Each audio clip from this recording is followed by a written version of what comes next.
Hey, are you here? Good to see you. Welcome to episode number 900 of the Paul Leslie Hour. And since you're here with us, what do you say let's get this one going? We have our special guest here today, Clay Blakers, joining us all the way from Panama. Oh, not Panama City. Panama.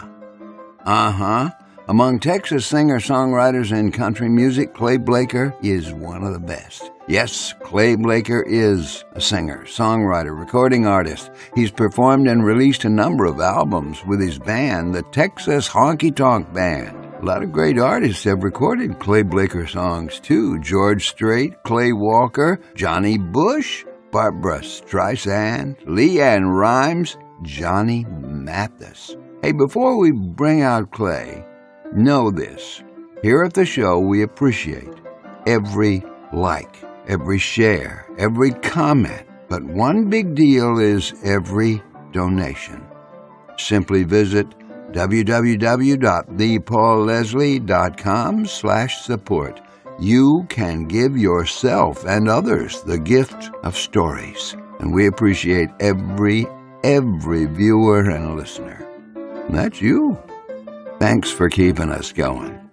Okay, I'm getting a signal. Paul and Clay Blaker will take it from here. Clay Blaker, How are you? Good, man. How you doing? Oh, I'm doing good. Good to see your face and hear your voice, man. Good to see you too. Now, is that hot sauce? That's all hot sauces. Me and my wife are hot sauce freaks, and those are some of the cooler ones that we've collected over the years. But the fridge is full of the ones we use all the time. I think I would get along with you all just fine. You like it? Oh, I love hot sauce. Yeah. Oh, good, man. You can't be all bad. So for all the folks who are joining us, you are calling into us from the country of Panama. That's right. Central America, between Costa Rica and Colombia. This is where we've been living for the last 20 years.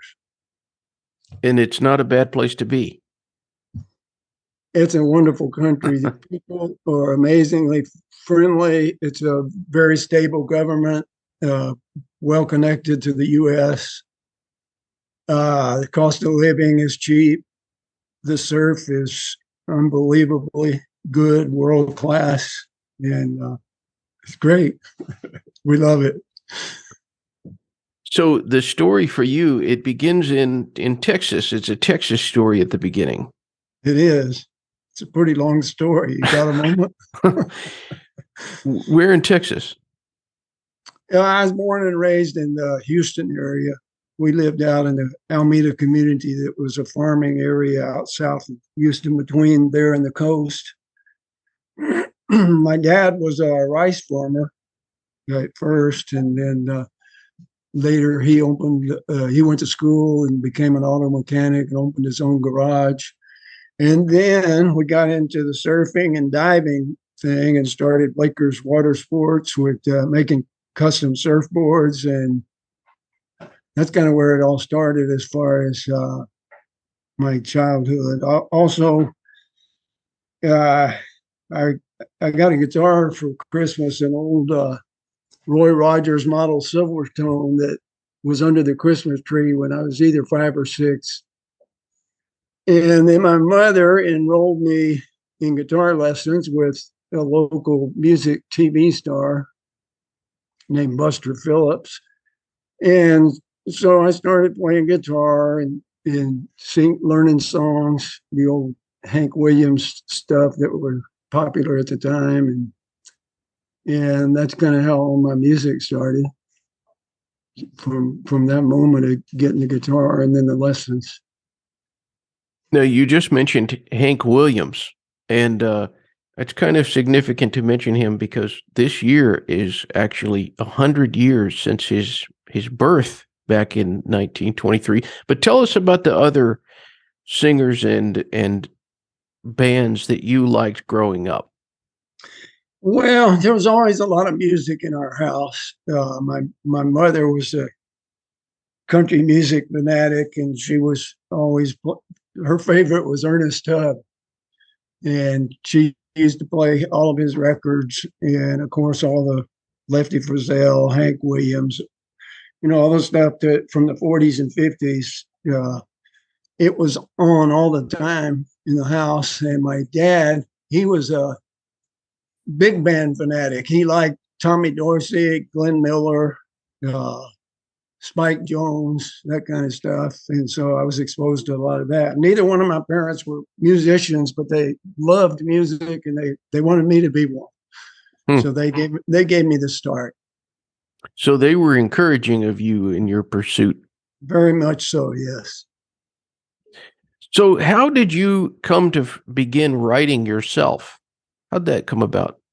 Well, I was in some talent shows at my elementary and junior high school, and I didn't want to play other people's material, so I started trying to write my own songs, and they were pretty bad, embarrassing when I think back on it. But I don't know. I just always wanted to do my own stuff, and then later on, when we formed our first band, I decided that I didn't really want to do cover material, although we did a few classic songs, but I wanted to write my own stuff. So your main thing, you would say, in terms of what you've pursued in music, it's been, if you had a biggest passion, it's been moving and going in the direction of being a songwriter. Well, no, I think it went hand in hand. I wanted to be a performer, and my main goal was to have a really, really good band and to be able to tour with that band and make a living. And it worked out. I was able to do that for 30 years. And then the whole time I had a sideline career as a songwriter. In fact, at one point in the mid 80s, I got signed to a publishing deal in Nashville, and I had to go there and spend a lot of time. And that's when my songwriting really improved, because I got to meet and hang out and write with a lot of great songwriters and learned so much about the craft of it. And so, yeah, later on, I had a little bit of success with other artists recording my songs. Were there any people there in Nashville that you would say that you learned the most from? Well, I got to hang out with Hank Cochran, Harlan Howard. They would never show you anything, but just hanging with them and observing them and listening to them, you can learn a lot if you pay attention. And I did. But I wrote with people like Roger Brown and Tommy Connors, Jim Lauderdale, and Leslie Satcher, many other ones that I learned so much from all those folks, and it was just a great experience. Did you like Nashville? Did I like it? Mm-hmm. Yeah, I loved it. Yeah, I spent about 8 years there. I wasn't living there, but I was there present a lot of the time during those 8 years, and yeah, it was amazing. Just all the talent and being around it all. It was a great experience. Mm-hmm. Now, it's something that's interesting about your life is that you've had these two passions: the music and the surfing. And the surfing brought you to California and Hawaii, correct? That's right. The Hawaii thing happened because my dad was a big time surfer, and he liked to ride big waves. And we made several trips to Hawaii to go surf, and also to California. We traveled a lot in mainland Mexico looking for waves and discovering new surf spots. And so finally my dad said, we're gonna sell everything we own, and we're going to Maui. We'd been over there, we'd been to Oahu. We thought it was too crowded, but we found Maui, one of the other islands. It was very unpopulated, pristine, and had unreal waves. And so that's where we moved in 1970. And 3 years later, I moved to California to play music and surf. I never lived further than 1 block from the beach when I lived in California for those few years. But yeah, surfing has been a major part of my life since I was pushed into my first wave when I was 12 years old down in Galveston. And I can't really explain it, what it means to me, but it gives me something that music doesn't, and music gives me something that surfing doesn't. So I love them both, I would say, equally. But, when we retired from touring for various reasons in 20, what year was that? 2001. And then it took us a year to sell all our stuff before we could move down here. We found this place in 98 and discovered this piece of property we live on. And we decided to chuck it all and move down here because my wife had to have her hip replaced and we weren't getting any younger. We thought, if we're going to do this, we better get on it now. So we disbanded the band. We played out all the shows we had on the books, and then we proceeded to put all our stuff up for sale.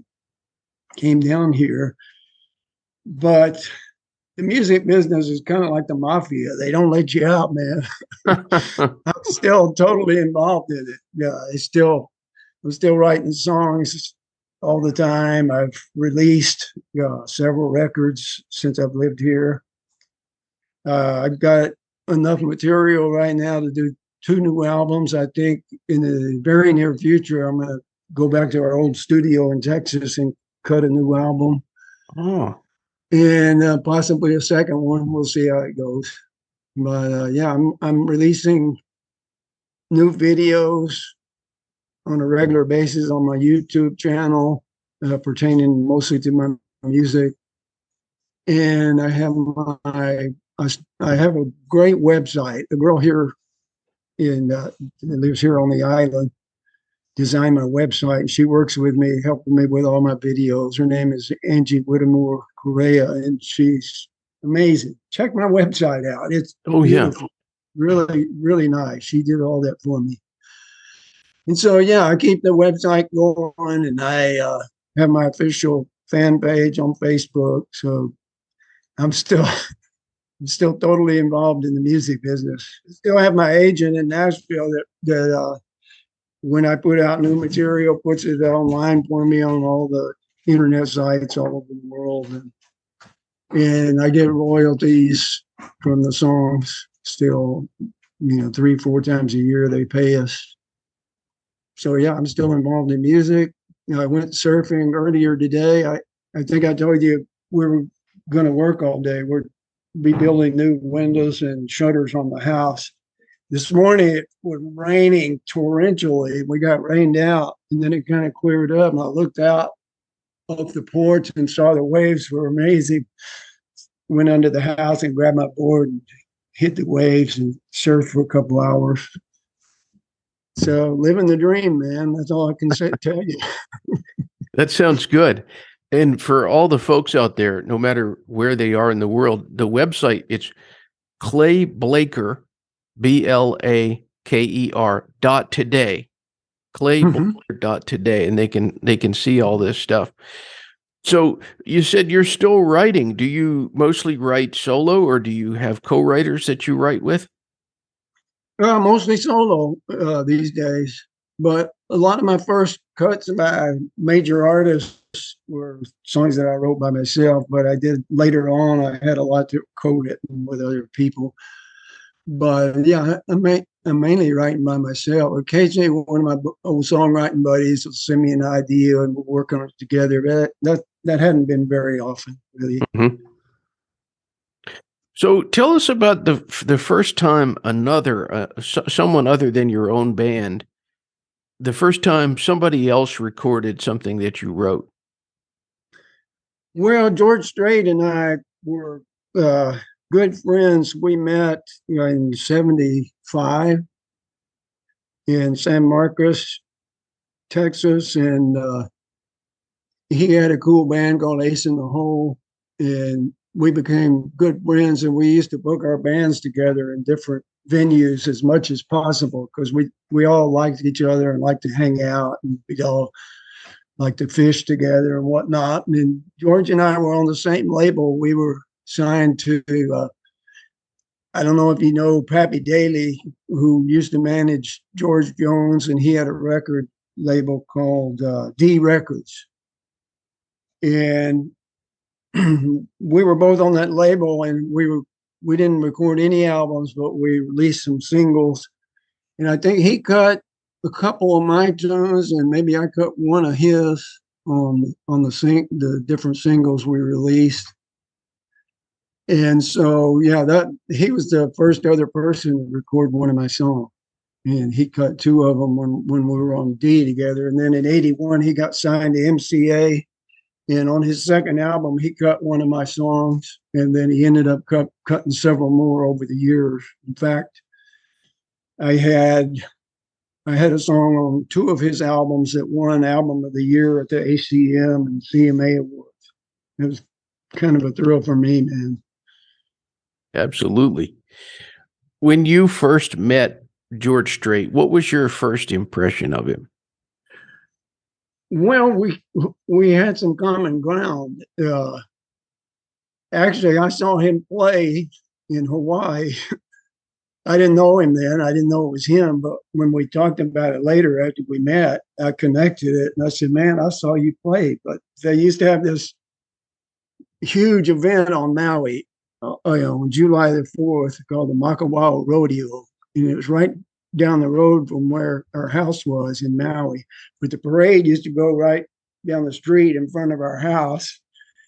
And they always had a float in it with a country band playing. And George was in the Army and he was stationed on Oahu, but he formed a country band with some of the other GIs when he was there. And they got the job to come over and play on the float, and then they played at the rodeo that night. And I was there because that's one of the main things we did. It was not much going on Maui at that time, so that was a big happening. And I saw and liked their band. And then later when I met him, he found out I lived on Maui and told me this story about playing in Makawao. And I said, man, I saw you play for sure. And we just connected, and I loved his voice, and him and his wife were so nice people. And I don't know, we just fell in together. And when I think you might have heard about me breaking my femur a year and a half ago. George was the first guy that contacted me to wish me well, and give me encouragement. So we're still in touch. Mm-hmm. So when you first saw him, singing or whatever, did it make an impression? I guess what I'm asking is, he's become one of the biggest music stars ever. Could you see? He has. It's unbelievable when I think about it, but not really. I mean, I knew he had a great voice and he was talented, but I mean, it's so unlikely that you think about one of your good buddies, is going to be a star that big. It just never entered my mind, really. But he worked hard for it. He did the work, and he deserves it.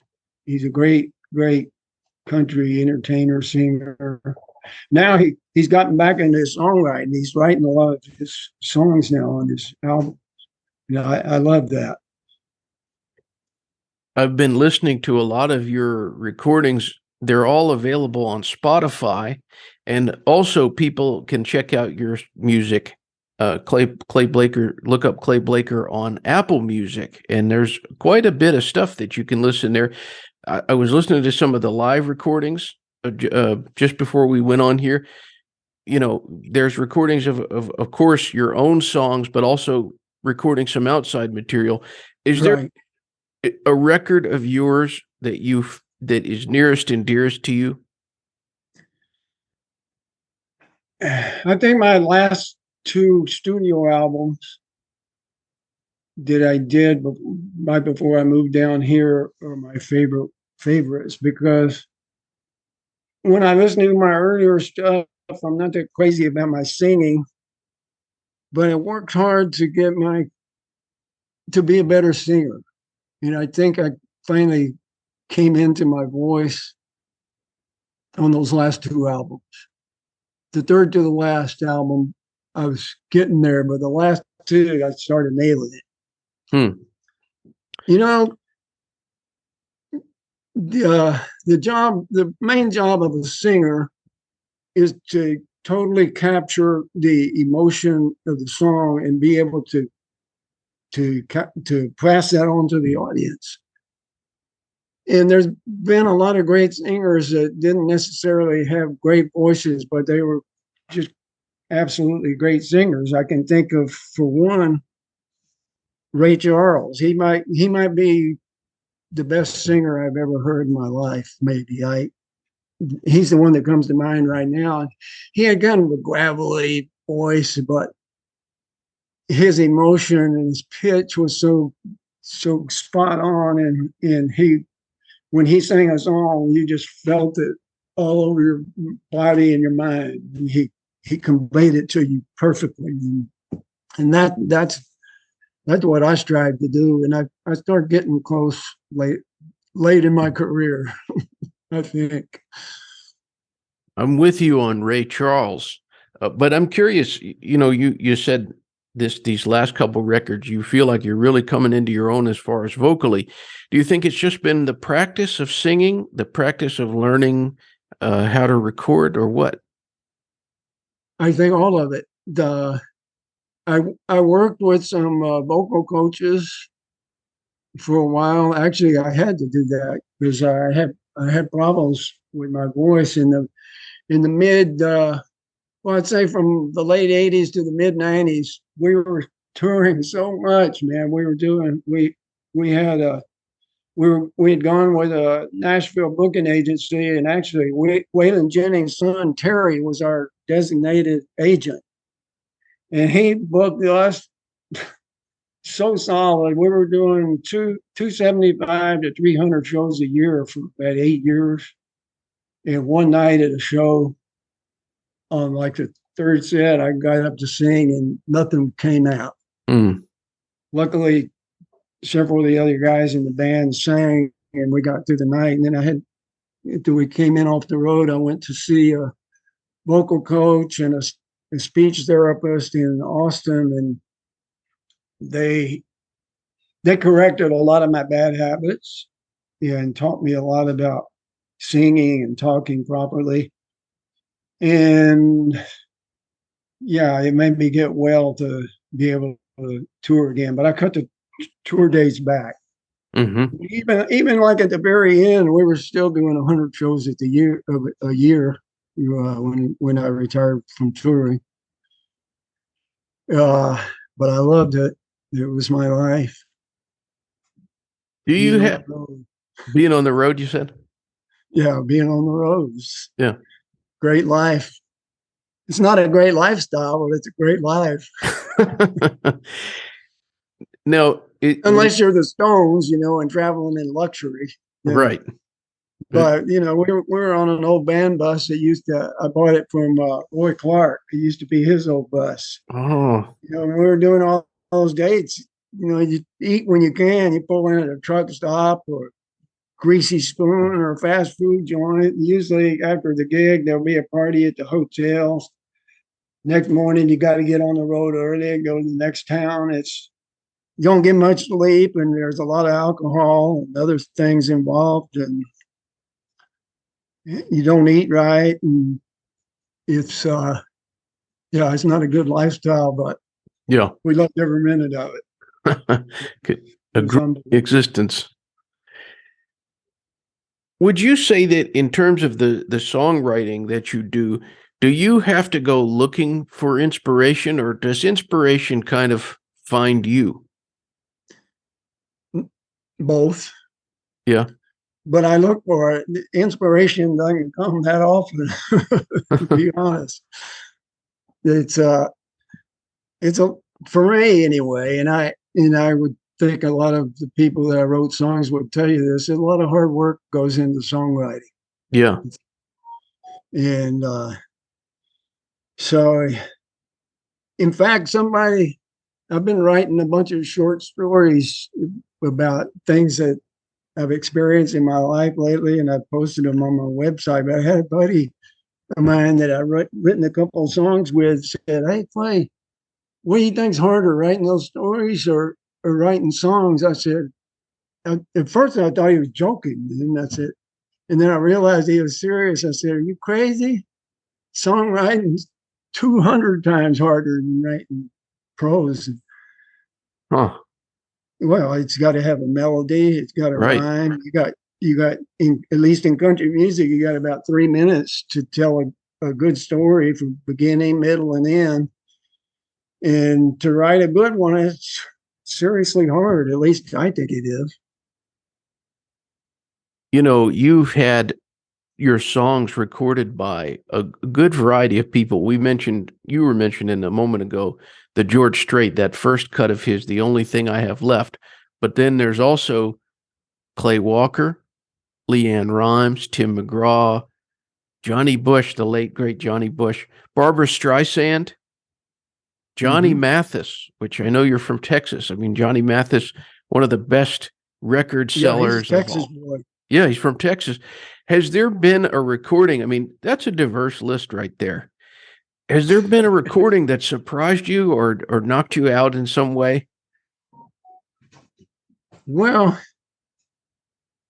to be honest, my favorite cuts were the ones Johnny Bush did. He cut several of my songs, but he was a big hero to me when I was first starting out in the music business.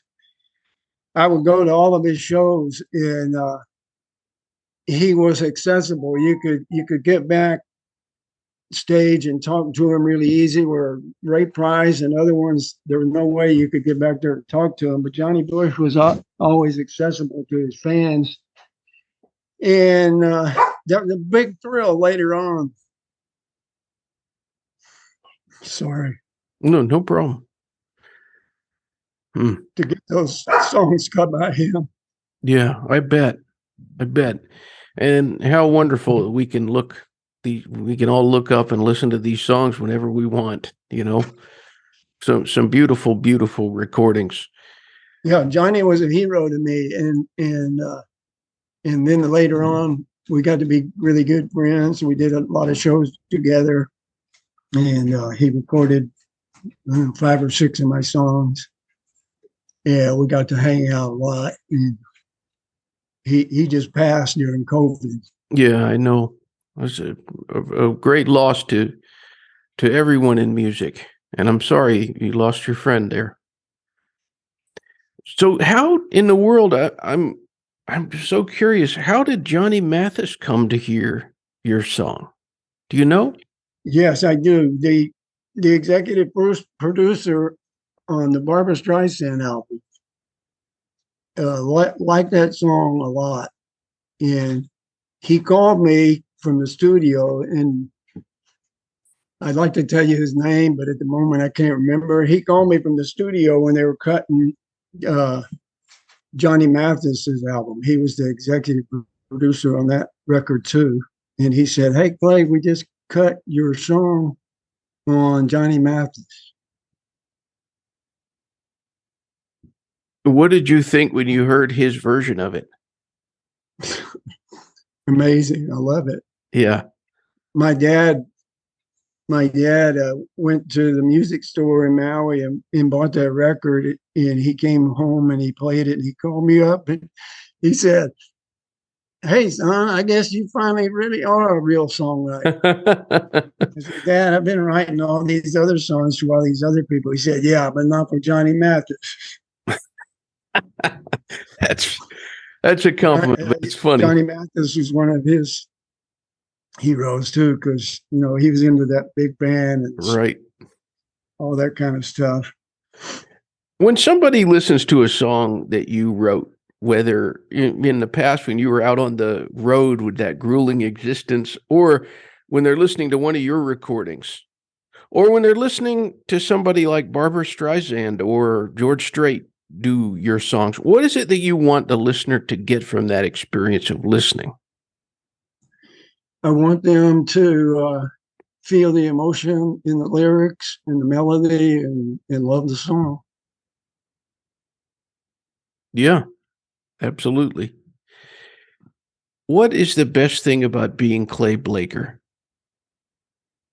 Well, the best thing is getting to go surf every day in my front yard without having 300 other surfers in the water like it is all over the world now. There's too many surfers in the water. You just wouldn't believe it. When we were surfing in the 60s, you would be thrilled if you ran into another surfer when you were traveling around. But now, like on Maui, I hadn't surfed there. I was just there in April. I spent the whole month of April with my dad. And I don't surf there anymore. Every single surf break on Maui, when there's waves, there's 300 or more people in the water. I can't deal with that. The young kids that surf now, that's all they know, and that's what they've grown up with. And somehow they deal with it and they make it all work. But for an old guy like me, it's, oh man. But to discover this piece of property like we did, we don't have time to tell that whole story, but it was so many things that fell into place that were just pure luck to find this, to have a beautiful surf spot right in front of your house. It just, I mean, maybe it exists if you spend enough money to look long and hard in the far corners of the world, but it's hard to find that anymore. Maybe it was a bit of luck. Feel lucky and fortunate. My wife surfs too, and you know, at 73 years old, I'm just still stoked as ever, man, just to be doing all this. Hey, you just mentioned your wife there. Your wife is Aileen, correct? Yeah, Aileen. Aileen. And you all have been married for more than 40 years, is that right? Well, in September, it'll be 48 years. Wow. But we lived in sin for 2 years before we got married, so it'll be 50 years together, actually. I count that. What do you think has been the secret of this long marriage? The secret is never, ever to think about walking away when the times get tough. You stick with it, man. If you truly love somebody, there's never a time you're gonna walk away. That's never entered our mind. And plus, we think a lot alike. We love all the same things. And you know, my wife played in the band for 15 years. She was the bass guitarist, and we played so loud most of the time. Her hearing got so bad, and she finally decided she needed to stop before she really damaged it or went deaf. She has to wear hearing aids now. But she didn't get off the road. She was our #1 bus driver, and also took care of all the merch, selling the merch at all the shows. So she stayed on the road the whole time to the very end. Anything coming up on the horizon? You said that you might be going back to Texas to record something.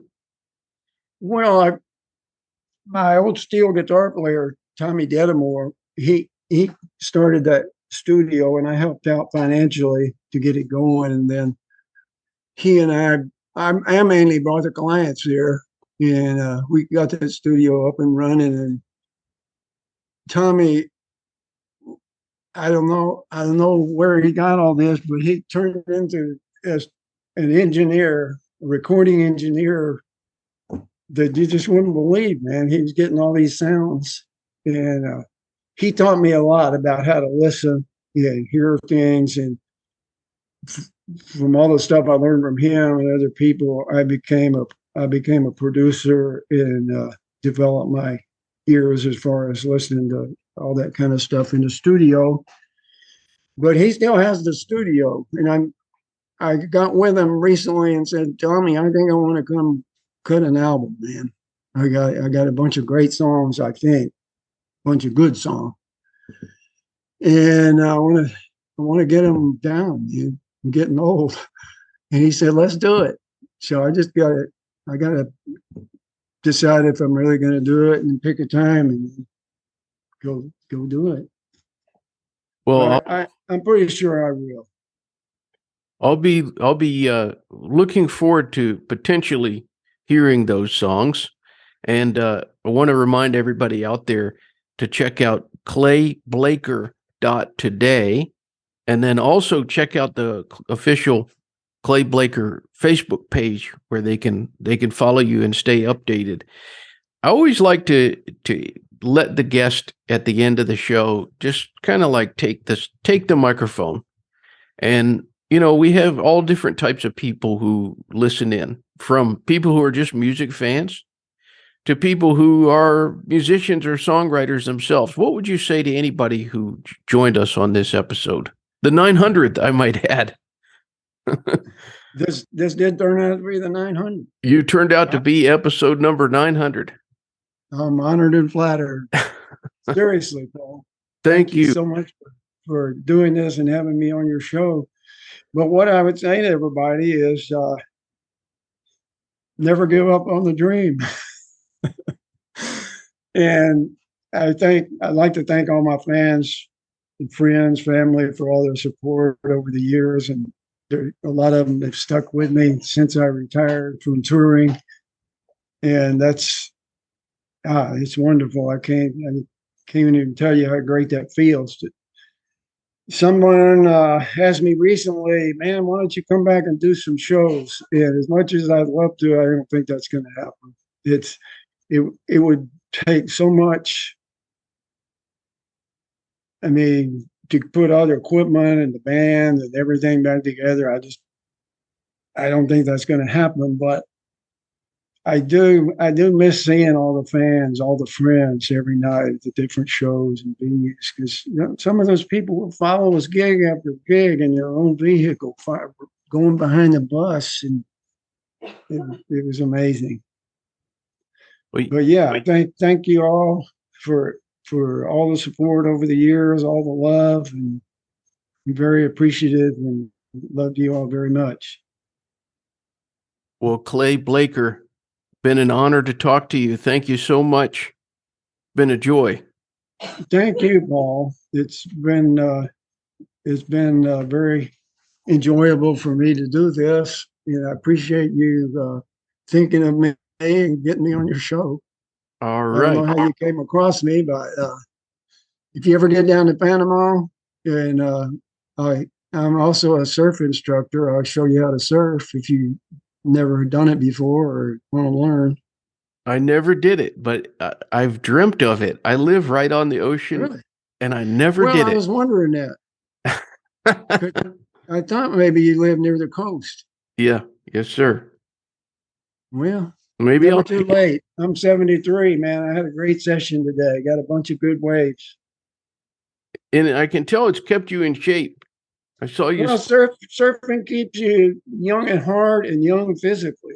It's probably the only thing that I've ever done that uses every single muscle and tendon and ligament in your body, especially if you're surfing in big waves, you're wiping out and get thrashed and rolled under the water. After a session like that, when you come in, you physically feel that every single part of your body has been in use. And yes, it keeps you in great shape and keeps your mind and spirit young. Well, I might be seeing you down in Panama in that case. That'd be great. I have a boat. I have a boat. We can go to some secret spots. Oh, nice. All right. Well, Clay, stay in touch. Until next time. Let's do it again if you want. All right, I'd love it. All right, man. Ciao, man. Good to see you. Bye-bye. Bye-bye. You know, the Paul Leslie Hour is made possible by people like you, listeners, viewers. Please go to thepaulleslie.com/support, and you'll know what to do when you're there. Thank you. Thank you, everyone who contributes. performance of The Entertainer intro song by John Primorano. And of course, this is your announcer speaking. See you next time on the Paul Leslie Hour.